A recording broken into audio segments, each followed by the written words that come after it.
ಪಲ್ಲವರ ಮೇಲೆ ಯುದ್ಧಕ್ಕೆ ಮಾಡಿ ಯಾರು ಸಮುದ್ರಗುಪ್ತ ಅಲ್ಲಿದ್ದಂಥ ಒಬ್ಬ ಅರಸನನ್ನು ಸೋಲಿಸ್ತಾನೆ ಅವನು. ವಿಷ್ಣುಗೋಪ ಇರ್ತಕ್ಕಂಥ ಅರಸನ ಇರ್ತಾನೆ, ಸೋಲಿಸ್ತಾನೆ ಅವನು. ಆ ಸೋಲಿಸಿದಂಥ ಕಾಲ ಯಾವುದು ಅಂದರೆ 350 ಕ್ರಿಸ್ತಕ 350.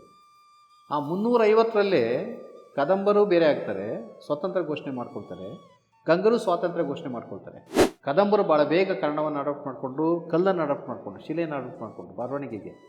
ಆದರೆ ಇವರು ಶಿಲೆಯನ್ನು ಅಡಾಪ್ಟ್ ಮಾಡ್ಕೊಂಡಿದ್ದು ಲೇಟು, ಕನ್ನಡ ಭಾಷೆಯನ್ನು ಬಳಸಿದ್ದು ಲೇಟ್. ಇವರು ಯಾರು ಗಂಗರು, ಏಕೆಂದರೆ ಇವರು ಬ್ರಾಹ್ಮಣರು. ಇವರು ಯಾರು ಕದಂಬರು ಸ್ಪಷ್ಟವಾಗಿ ಹೇಳ್ಕೊಂಡಿದ್ದಾರೆ, ನಾವು ಬ್ರಾಹ್ಮಣರು ಅಂತ ಹೇಳ್ಕೊಂಡ್ಬಿಟ್ಟಿದ್ದೀವಿ, ಅವರೇ ಹೇಳ್ಕೊಂಡ್ಬಿಟ್ಟಿದ್ದಾರೆ.